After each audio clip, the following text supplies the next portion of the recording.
നോമ്പല്ലെങ്കിൽ ആ വെള്ളം ഹലാലാണ്. നോമ്പല്ലെങ്കിൽ വെള്ളം പച്ചവെള്ളം ഹലാലല്ലേ? ആണ്.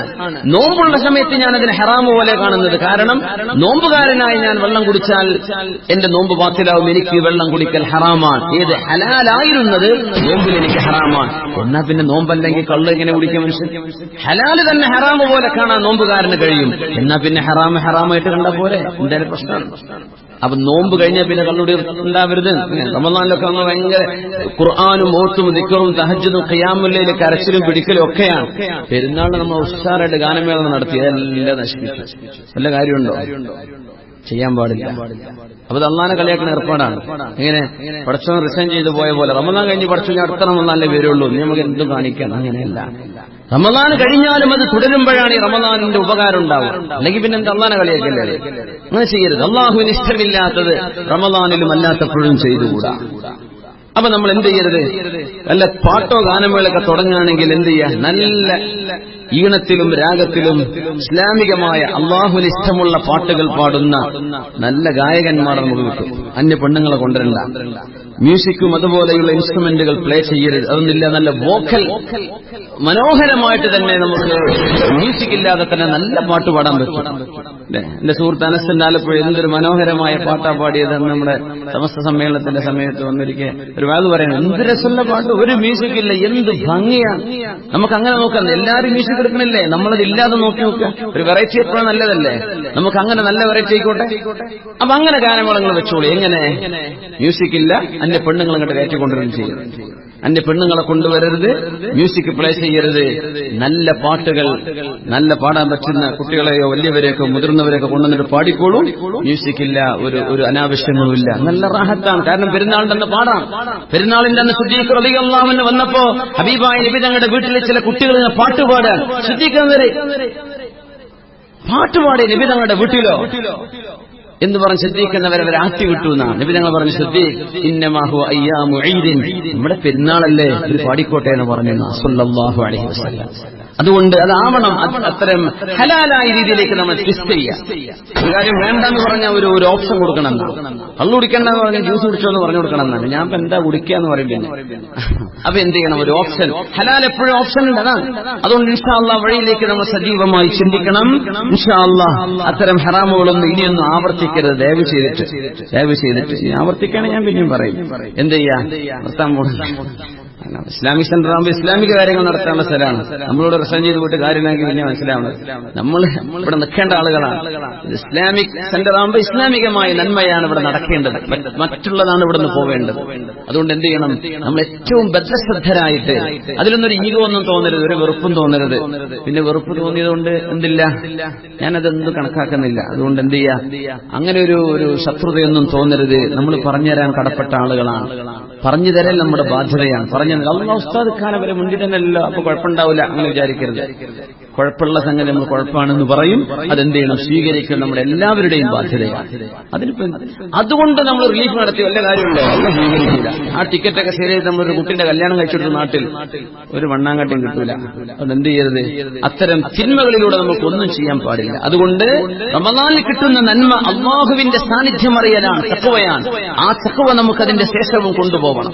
അപ്പോഴാണ് നമ്മുടെ നോമ്പായി. അതാണ് ലഅല്ലകും തത്തഖൂൻ, അല്ലാഹുവിനെ സൂക്ഷിക്കാൻ വേണ്ടിയാണ് അല്ലാഹു തന്നിട്ടുള്ളത് എന്ന് വിശുദ്ധമായ ഖുർആൻ സൂറത്തുൽ ബഖറയിലെ 10 കൊല്ലമെടുത്ത് ഇറങ്ങിയ സൂറത്താണ് സൂറത്തുൽ ബഖറ. മുഴുവനായിട്ട് ഇറങ്ങാൻ 10 കൊല്ലെടുത്തു എന്നാണ് വിശുദ്ധമായ സൂറത്തുൽ ബഖറ. ആ വിശുദ്ധ സൂറത്തിന്റെ ഏകദേശ മധ്യഭാഗത്താണ് ഈ ആയത്ത് കടന്നു വരുന്നത്. അല്ലാഹു തആല തഖ്വ നമുക്ക് നൽകട്ടെ. ആമീൻ യാ റബ്ബൽ ആലമീൻ. കണ്ണുകളെ കൊണ്ട് ഹറാമിലേക്ക് നോക്കാതെ നമുക്ക് നോമ്പ് നോൽക്കാൻ കഴിഞ്ഞാൽ നമ്മൾ രക്ഷപ്പെട്ടു. നോമ്പുകാരനാണ്, പക്ഷെ അനാവശ്യമായ വീഡിയോ, വളരെ വളരെ വളരെ എന്താ പറയാ, ഇംപ്യൂർ, അശുദ്ധമായത് നമ്മൾ കണ്ടുകൊണ്ടിരിക്കുകയാണ്. കണ്ണ് നോമ്പെടുത്തിട്ടില്ല, നോമ്പ് കൊണ്ട് കാര്യമില്ല. റമദാൻ വരുമ്പോ പല വിവാദങ്ങളും വരും. പുരുഷന്മാര് ഓരോന്ന് പറഞ്ഞുകൊണ്ടിരിക്കും. മിണ്ടാണ്ടിരിക്കുക. ഫോർവേഡും ചെയ്യണ്ട, ഡിലീറ്റ് പിന്നാലെ കൂടും വേണ്ട, കമന്റും ചെയ്യാൻ നിൽക്കണ്ട. റമദാനിൽ ആ സമയമൊക്കെ വിലപ്പെട്ട അത് ഇബ്ലീസ് എന്തെങ്കിലും ഇവര് കഴിഞ്ഞൊല്ലുണ്ടായിരുന്നു, അതിന്റെ 9 കൊല്ലം ഉണ്ടാവും, ഈ കൊല്ലം ഉണ്ടാവും. കുറച്ചൊക്കെ ഇതാണ് പണി. അതെന്ത് ചെയ്യാം? നമ്മൾ കണ്ടറിയാം. എങ്ങനെ? അതിലൊന്നും പോണില്ല. മിണ്ടാണ്ടിരിക്കുക. ഈ അറിഞ്ഞോ മറ്റേ എന്ന് പറയാൻ നിൽക്കണ്ട, ഈ അറിഞ്ഞത് മറന്നേക്ക്, ആരോടും പറയും വേണ്ട, ഫോർവേഡ് ചെയ്യും വേണ്ട.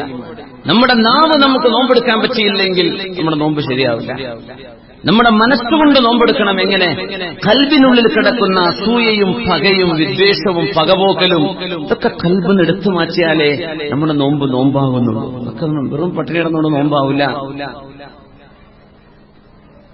കാതുകൊണ്ടും കൈകൊണ്ടും നമുക്ക് നോമ്പെടുക്കാൻ കഴിയണം. നമ്മൾ അനാവശ്യമായത് കേട്ടുകൊണ്ട് നമ്മൾ നോമ്പെടുത്ത ഒരു കാര്യമില്ല. റമദാനിൽ അങ്ങനെ പട്ടിണിയുടെ നടക്കണം, പക്ഷേ ഹെഡ്സെറ്റിലൂടെ വെസ്റ്റേൺ മ്യൂസിക് അല്ലെങ്കിൽ മറ്റേതെങ്കിലും മ്യൂസിക്കുകൾ അത് ഇതൊക്കെ കേട്ടുകൊണ്ടിരിക്കാൻ പറ്റില്ല.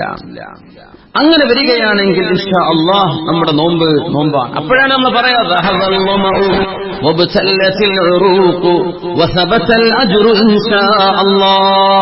അതിൽ നമ്മൾ പറയേണ്ട നോമ്പെടുക്കും പറയുന്ന ദിക്ർ എന്താണ്?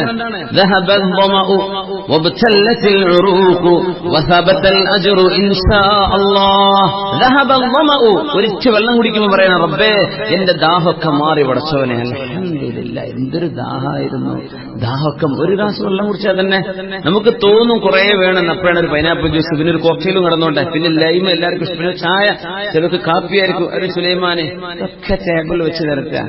പിന്നെ നമ്മുടെ ചില ജില്ലക്കാരെ കാര്യം പറയുകയാണെങ്കിൽ ചെലവ് കൂടെ തന്നെയാണ്. അപ്പൊ എല്ലായിടത്തും എത്തിയാണ്. ഇപ്പം കണ്ണൂർക്കാരെ കുറ്റന്മാരല്ല, ഒരു നല്ല സൽക്കാരപ്രിയരായ നല്ല മനുഷ്യന്മാരാണ്. പക്ഷെ എന്ത് ചെയ്യാണ്, അത് കോപ്പിയടിച്ചിട്ട് ഒരുപാട് ഭക്ഷണം വേസ്റ്റ് ആവുകയാണ്. അതൊക്കെ ദഹിക്കുമാണ്ടേ.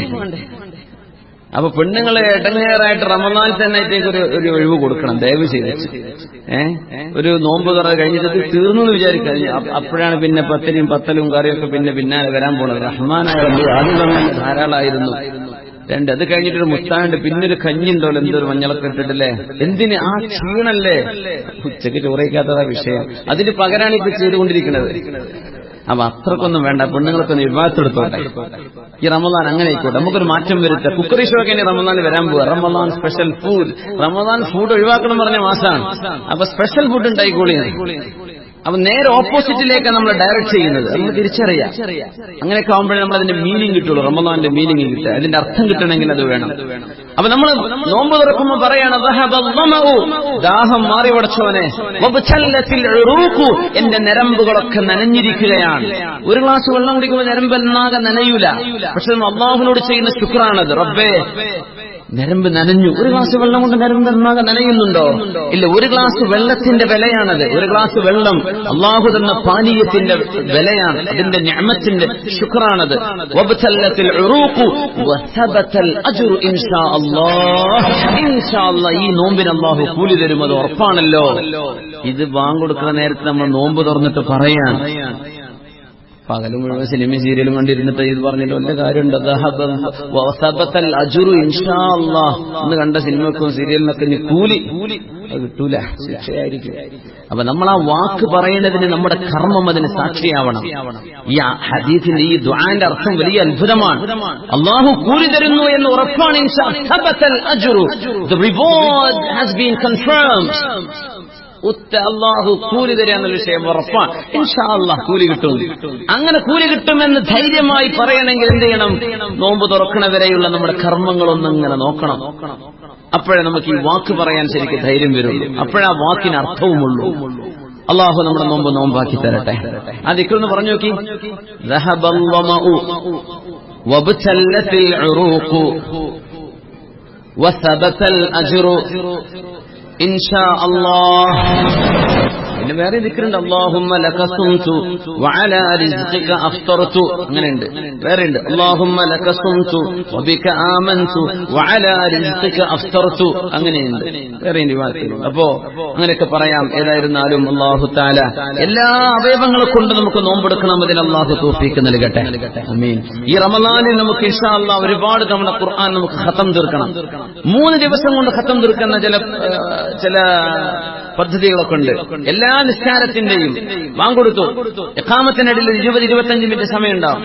ഏകദേശം ഒരു ജുസ് ഓതാനുള്ള സമയമുണ്ട്. അപ്പൊ ബാങ്ക് ഇഖാമത്തിന്റെ ഇടയിൽ ബാങ്കോടുകൂടെ നമ്മൾ പള്ളിയിലേക്ക് എത്തുന്നു, അല്ലെങ്കിൽ നമ്മുടെ മൊബൈൽ ഫോൺ ഓൺ ചെയ്യുന്നു, നമ്മുടെ ഐപാഡ് ഏതൊക്കെ ഖുർആനൊക്കെ ഡൗൺലോഡ് ചെയ്ത് ആപ്പുകളൊക്കെ ഉണ്ടാവില്ലേ, ഓത്തു തുടങ്ങുന്നു. നിസ്കാരാകുമ്പോഴേക്കും ഒരു ജുസ് തീർന്നു. നിസ്കാരം കഴിഞ്ഞിട്ട് സമയം കിട്ടുകയാണെങ്കിൽ ഒരു ജുസ്, സമയം കിട്ടുകയാണെങ്കിൽ നടി പറയണ ജോലി ചെയ്യുന്ന ആൾക്കാർ എന്ത് ചെയ്യുന്നത്, ജോലി സമയത്ത് ഇത് ചെയ്യാൻ പറ്റില്ല. കാരണം നമുക്ക് മുതലാളി മുതലാളി അതിന് നമ്മുടെ പണി തീർന്നിരിക്കാൻ വേറെ പണിയൊന്നില്ലെങ്കിലൊക്കെ അവിടെ ആളുകൾ കമ്പനികളിൽ പ്രയർ റൂം എടുത്തു മാറ്റാറുണ്ട്. അത് മീറ്റിംഗ് റൂമാക്കി മതി. എന്തെന്നറിയോ? നിസ്കാരത്തിന്റെ ബ്രേക്കാന്ന് പറഞ്ഞ ളുഹറിന് 1 മണിക്കൂർ വേണ്ട തിരിച്ചു വരിക. അങ്ങനെ ചെയ്യരുത്. നമ്മള് ബ്രീച്ച് ഓഫ് കോൺട്രാക്ട്, നമ്മുടെ എംപ്ലോയറോട് നമുക്ക് കടപ്പാടുണ്ടല്ലോ. അപ്പൊ നമുക്ക് എന്ത് ചെയ്യരുത്? സമയമുണ്ടോ? അനുവദിക്കപ്പെട്ടതാണോ? നിങ്ങളുടെ ഉത്തരവാദിത്തമൊക്കെ തീർന്നിട്ടുണ്ടോ? നിസ്കാരം കഴിഞ്ഞ് അവിടെ ഇരിക്കുക. ഒരു ജുസ് 20-25 മിനിറ്റ് കൊണ്ട് ഒരു ജുസ് തീർക്കും. ഓരോ നിസ്കാരത്തിന്റെ കൂടെയും 2 ജുസ് കിട്ടും. അങ്ങനെയാണെങ്കിൽ ഇൻഷാ അല്ലാഹ് ഒരു ദിവസം കൊണ്ട് 10 ജുസ് ആയി, 2 ദിവസം കൊണ്ട് 20 ആയി, 3 കൊണ്ട് 30 ആയി. ആലിൽ ഹിമ്മ, നല്ല മനക്കരുത്തുള്ളവർ അത് സ്വീകരിക്കാം. റമളാനിൽ ആകെ ഒരു ഖത്തം തീർന്നിട്ട് തന്നെ വലിയ കാര്യമാണ്. അങ്ങനെ ചിന്തിക്കുന്നവരായിരിക്കും ഉണ്ടാവുക. അതിനാണ് നമ്മൾ ഈ ഒരു 3 ദിവസം കൊണ്ട് ഒരു ഖത്തം എന്ന് പറയുന്നത്. എന്നാലും ഒരു 10 ദിവസം കൊണ്ടെങ്കിലും ഒന്നാവുള്ളൂ എന്ന് എനിക്കറിയാം. അപ്പൊ എന്ത് ചെയ്യാ? നമ്മള് ശരിക്കും ആഞ്ഞു പിടിക്കുക. അങ്ങനെ പിടിച്ചില്ലെങ്കിൽ റമളാനെ മൈൻഡ് ചെയ്തില്ല എന്നാ വരിക. ഇന്ന ലിറബ്ബികും ഫീ അയ്യാമി ദഹരികും ലനഫഹാത്തിൻ അലാ ഫതഅറദൂ ലഹാ. അല്ലാഹുവിന്റെ റഹ്മത്തിന്റെ കാറ്റിങ്ങനെ അടിച്ചുകൊണ്ടിരിക്കുന്ന ചില സമയങ്ങളിൽ നിങ്ങൾ അതിലേക്ക് നിന്നൊടുക്കണം എന്ന് പറഞ്ഞാൽ പ്രത്യേകമായ സമയങ്ങൾ അല്ലാഹു തരും. റമളാനും ശവ്വാലും അതുപോലെ തന്നെ ദുൽഹിജ്ജ മാസത്തിലെ വിശുദ്ധ റബീഉൽ അവ്വൽ, മുഹറമായ മാസങ്ങൾ ശഅബാൻ, റജബ്, ഇതൊക്കെ വരുമ്പോഴേ ഒരു പ്രത്യേകത കാണിക്കണം. റമളാൻ ലാ യകുൻ സൗമു അഹദികും കയൗമി ഫിത്രികും. നിങ്ങൾ നോമ്പില്ലാത്ത ദിവസവും നോമ്പെടുക്കുന്ന ദിവസവും ഒരുപോലെയാവരുത്, വ്യത്യാസം വേണം. അതുകൊണ്ട് നമ്മൾ എന്ത് ചെയ്യുന്നു? ആഞ്ഞു പിടിക്കാണ്. ഒന്നിലേറെ ഖത്മുകൾ നമുക്ക് തീർക്കണം. അല്ലാഹു തൗഫീഖ് നൽകട്ടെ. പിന്നെ സിസറുപോലെയുള്ള ആളുകളുണ്ടെങ്കിൽ എന്ത് ചെയ്യണം? അടിയന്തരമായിട്ട് ഒഴിവാക്കണം. കാരണം ഒരു ദുശ്ശീലമാണ്. ഹറാമോ ഹലാലോ ഒന്നും ഡിബേറ്റ് ചെയ്തിട്ട് കാര്യമില്ല. കാരണം 2 നിലക്കും അതിന് ചിന്തകൾ വരും. പക്ഷേ മിനിമം അത് കറാഹത്ത് തന്നെയാണ്, ഒരു ദുശ്ശീലമാണ്. അതുകൊണ്ടല്ലേ സിസർ വലിക്കുന്നവർ ഏതെങ്കിലും വല്ല പണ്ഡിതന്മാരോ സ്വന്തം ജ്യേഷ്ഠനോ വാപ്പയോ വരുമ്പോഴേക്കും ബാക്കിലിട്ട് പിടിക്കുന്നത്? അങ്ങനെ ചെയ്യാൻ നമുക്ക് കാണാൻ പറ്റൂല. അതിനർത്ഥം എന്തൊരു മോശമാണ്. മുമ്പൊന്നും അങ്ങനെ ആയിരുന്നില്ല, കൂളായിട്ട് വലിച്ചു ഊതിവിട്ടിരുന്നു. ഇപ്പൊ അതൊക്കെ ഒരു മോശം തന്നെയാണെന്നായിട്ടുണ്ട്. ഉസ്താദ്മാരൊക്കെ മുമ്പ് പഠിച്ചിട്ടില്ലേ?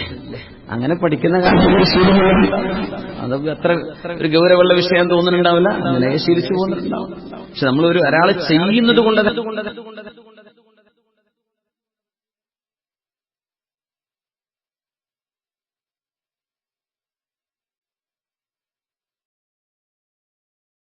ഹലാൽ നമുക്ക് പറയാൻ പാടില്ല.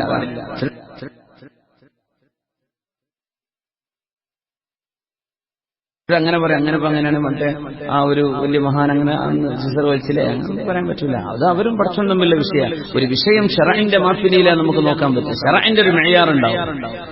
അവർ 30 ദിവസം നമുക്ക് സമയം കിട്ടുകയാണ്. അതുകൊണ്ട് ഈ ഒരു റമദാനിലൂടെ ആ ഒരു ദുശ്ശീലം ഒഴിവായി കിട്ടുക. അങ്ങനെയാണ്. അല്ലാഹു തആല തൗഫീഖ് തരട്ടെ. അല്ലാഹു തൗഫീഖ് തരട്ടെ. നല്ല ഹിമ്മത്ത് വരണം. നല്ല ഒരു ഖിയാം റമദാൻ, വിശുദ്ധ റമദാനിലെ തറാവീഹിന്റെ സമയം വരും. തറാവീഹ് നിസ്കാരമൊക്കെ നമുക്ക് പരിപൂർണമായിട്ട് നിസ്കരിക്കാൻ അല്ലാഹു തൗഫീഖ് തരട്ടെ. ഇനി റമദാൻ വന്ന ആകെ ചർച്ച ചെയ്തപ്പോ 8 ആണ് 20 ആണ്. ഇത് ആകെ 50 കൊല്ലം ചർച്ച ചെയ്യാൻ തുടങ്ങിയിട്ട്. ഇനിയിപ്പോ ഈ കൊല്ലം വരും ഒരു മൗലവി അങ്ങനെ വേള് പറയുന്നു, അത് 8 ആണ് സമർപ്പിക്കുന്നു. ആയിഷ ബീവി റളിയല്ലാഹു അൻഹയുടെ ഹദീസ്, മാ കാന യസീസു ഫീ റമദാന വലാ ഫീ ഗൈരിഹി. എന്റെ പൊന്നു മുഅ്മിനീങ്ങളെ, 4 മദ്ഹബിന്റെ ഇമാമിയങ്ങൾ അവരാരാണെന്ന് പഠിച്ചാൽ കുറെ വിശദീകരണങ്ങൾ ഒഴിവായി കിട്ടും. ആ മഹത്തുക്കൾ ഹദീസ് ക്രോഡീകരിച്ച പണ്ഡിതന്മാരുടെ മുമ്പ് വന്നവരാണ്. അവർക്ക് കിട്ടി. നമ്മൾ ബുഖാരി ഇമാമിന്റെ ഹദീസ് എടുത്തിട്ട് നമ്മളിപ്പോ ചർച്ച ചെയ്യാൻ, ഇതും ഇതിലപ്പുറവും കിട്ടിയവരാണ് മദ്ഹബിന്റെ ഇമാമിയങ്ങൾ. വ്യത്യസ്തമായ റിവായത്തുകളും വ്യത്യസ്ത ആശയങ്ങളും വരുന്ന ഹദീസുകളെയാണ് മുജ്തഹിദായ ഇമാമുമാർ ചർച്ച ചെയ്യുക. ഒരു 5 നേരം നിസ്കരിക്കുക, അതിന് മദ്ഹബിന്റെ അഭിപ്രായമില്ല. അത് 5 തന്നെ, അത് കുറഞ്ഞോ ഏറെയോ വേറെ വന്നിട്ടില്ല.